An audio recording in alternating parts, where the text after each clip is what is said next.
Tony here, and we're going to get that DX6i started. Alright, so the first thing we need to do, I want to kind of go back into the airbrushing thing and the whole painting deal, because I deleted the last one for the more simple reasons. It sucked. So what I'm going to do is I'm just going to kind of go through all the stuff that I have. As you can see sitting on the table, I've got 4 different sizes of guns, and I've actually got another one that I want to show you that's sitting off to the side. The first one, and this is the one I used to paint cars with, is just a standard HBLP, low gravity feed, works off of about 20 psi, and it's excellent. But obviously, considering this weighs and is as big as the radio, we're not going to use this. The second one down is my little mini touch-up gun, and I'll tell you what, I really like this gun. This is what I use to spray like door jams and stuff with. These two come in a set. You can get them from Harbor Freight, and I'll tell you, for a gun from Harbor Freight, you can't hardly beat this little thing. You can get this set in a box for about, I think it's 50 or 60 bucks. Now, if you go to Harbor Freight, whatever you do, do not get this gun. This gun absolutely sucks. It sucks for paint. It sucks for primer. And I'll bet you I couldn't even spray glue through this gun. It sucks that bad. The next one is probably my favorite gun. It's sorry about the light, but it's this little guy right here. You know, it's got a 0.6 millimeter tip, and it's basically just a huge airbrush is all it is. You can adjust it to be, you know, kind of a pinpoint or a fan. This I may use to do the DX6i. I'm not sure yet. There is quite a bit of places to cover on it. The coverage on this is going to be a lot better than the airbrush, and I'll tell you what, I really like this thing. It sprays real nice for as cheap of a gun as it is. And then the one I'm going to be doing most of my spraying with is this one here. This is my little Iwata. It's an HP BCS. You've got to use it with one of these, or they've actually got a little open can that you can put on the bottom of them. But that's my little airbrush. I've also got here in my drawer, I've got a little Pache, and there's nothing wrong with it. It does great for starting out. But I'll tell you what, whenever you want to move up, get you an Iwata. They're not top of the line, but you can get some that are top of the line from Iwata. This one right here is about 130 bucks, 120, 130, something like that. They got the one that's got the gravity feed on top. I believe it's the Iwata Eclipse HP BC, I believe. But it's got the cup on top, and they got 2 different sizes. They've also got a side feed. Whenever you hook it up, you're going to use an air hose. This isn't the air hose to my Iwata. This one right here is actually the air hose to my Iwata. I've got it hooked into the dryer right now. You always want to run through a dryer off your air compressor. And speaking of an air compressor, if all you're going to be doing is airbrush, then all you need is one of them little bitty airbrush compressors, or you can go and get one of those little pancake compressors and get you one of those yellow coiled air hoses, and it'll kind of absorb those pulses. In fact, whatever air compressor you get, you want to get one of those coiled hoses, unless it's got a big tank on it, so it'll absorb the pulses. Because we're going to be spraying paint, I do want to kind of get into some safety with y'all. The first thing you want to do is you always want to wear gloves. You can pick these gloves up. They're about 8 bucks for 100, which is 50 pair. They're just nitrile gloves. Save the paint from getting on your hands, because some of the chemicals that are in some of these paints are they'll actually cause nervous system damage. The next thing you want to do, don't just go out and get a dust mask. You want to get a full respirator. I believe this was, I think, $12.99 at a discount tool store, and it works great. You know, we painted a car for about 7 weeks with that thing, and you didn't smell a single bit of paint. Now, the only thing that's really going to get dirty on them are these filters here, and they sell these right here, which all it is it's just replacement pre-filters. Now, other than that, you know, if you really wanted to, if you're really worried about some of the chemicals, you could, you know, wear a full bodysuit. But with airbrushing, it's not really that bad. And if you're using auto air colors, this is a water-based paint, so it's not really that bad. There's one guy, he sprays inside his house, and his wife says it smells like baby powder. Well, my wife, she complains a little bit more than that. It don't smell like baby powder, but Auto Air Colors is what we're going to be using, and then I'm going to be using this Select Clear clear coat. With this clear coat, you have to use an activator, or otherwise it won't harden like it should. Won't provide the protection that you're looking for, because I mean we're going to be holding that radio all the time. So, but that's the clear I'm going to be using. I know it's extremely dirty, but there's nothing inside the can but clear paint. All right, the other gun I wanted to show you, and this is actually the one that me and my grandfather sprayed with for years and years. How you like that? You don't hardly even see these things anymore.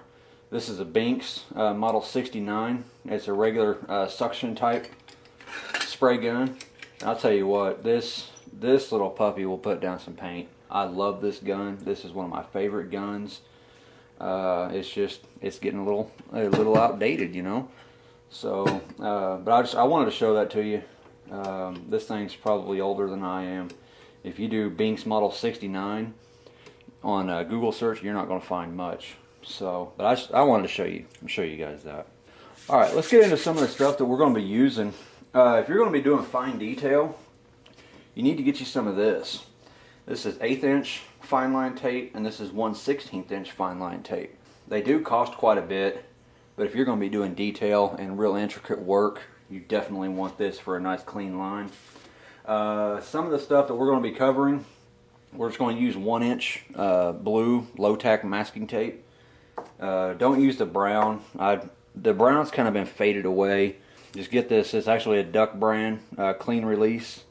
You can get it at Walmart. You can get it at your local paint and supply stores. And on the DX6i, we've got a great big window where the LCD is. And that's what I'm going to use this for if I can't get that window out. Because we're going to be working with an airbrush, you need some place to clean it. You don't just want to just let all that crap go off in the air. So what you need to do is get, this one right here is an old antifreeze jug. And what I did is I cut a hole right here, and then I cut a hole in the top of here. I've got to replace this, but all this is a paper towel. Cut a hole in your lid, put a paper towel in there, put your lid back on. Now, whenever you're cleaning your guns, you just stick the nose of that in there, and you really need to make this smaller. But stick the nose of that in there, and you can sit here and clean your gun, and then this right here will filter out, you know, some of the particulates, not all of them. It'll filter out some of them. It keeps it from getting everywhere. Now, as far as paint goes, you know, as you can see back here, I've got, you know, quite a bit of a selection.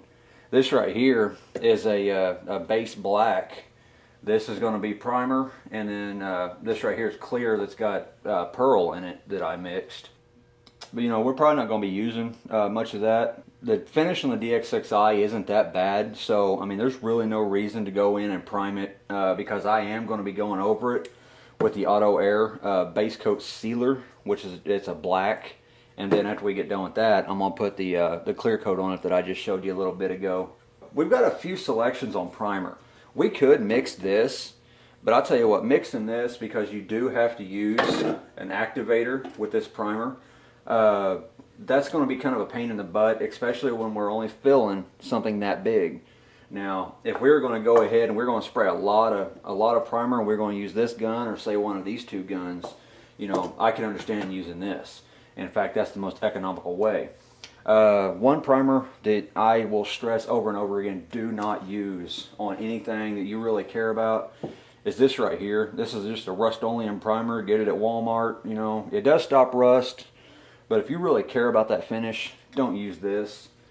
You can get this at Walmart as well. It's a self-etching primer by Duplicolor, and it's okay. This right here, it won't give you the best looking, you know, paint job, but it'll do the job. If you are just absolutely dead set on doing a rattle can, do this right here. This is the DuPont etch primer. It's an A4115S or Adam 4115 Sam. This is also a self-etching primer. I don't know if you can really see that color on the cap, but it's kind of a greenish. It's not the gray that most people are accustomed to, or the red oxide, and it's not this almost like a military OD green. But this is a really good one. We use this primer here whenever we needed to do like touch-ups and stuff. And this DuPont brand is some of the best paint you can buy. But like I said, I'm not going to be using that. I'm going to be using the Auto Air water-based colors. In fact, here's the white. Now this right here is a transparent white. I don't know if I'm going to use that, but I may. The white that I'll probably use will be this one, which is a base coat sealer white. It's a really good paint. It'll cover up just about anything. And then I may be giving myself away here, but I'm going to be using these two as well. Which, you know, this one's a I think they just call this red oxide, and then this one's just a transparent yellow. I'm thinking those are the colors that I'm going to be using. So you guys stay tuned. That's kind of my little intro. And you know, oh, if you guys want to do some cleaning, because this is water based, just get you some alcohol. This is 91% isopropyl alcohol, and hey, it's worked great for me. I think it's leaking a little bit. I got it kind of warm in here, so last time I sprayed it wasn't quite this warm. Another thing that's really good for cleaning out water base is this right here. All that is Windex. Clean your gun out, will not leave a residue. Whatever you do, if I can find it, there it is. You can use glass cleaner to clean your guns and stuff. Don't use anything like this. You know, glass cleaner's fine, especially if it's got ammonia in it. It'll clean it really well. But that rain repellent is an oil. You know, it'll gum everything up. It'll cause fish eyes and all sorts of nasty stuff. So, guys, I hope that kind of gives you a little introduction onto what we're going to be doing. I'm going to get that DX6i out. We're going to start part 3 of this thing, guys. Thanks for watching. See you in the next video.